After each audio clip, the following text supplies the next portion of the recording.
परब्रह्माच्या भक्तीचे वेड लावूया.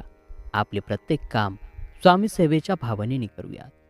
श्री स्वामी समर्थांच्या दिव्य कथा. अक्कलकोट दरबारात स्वामी महाराज मानवाला घडवण्याचे कार्य करत होते.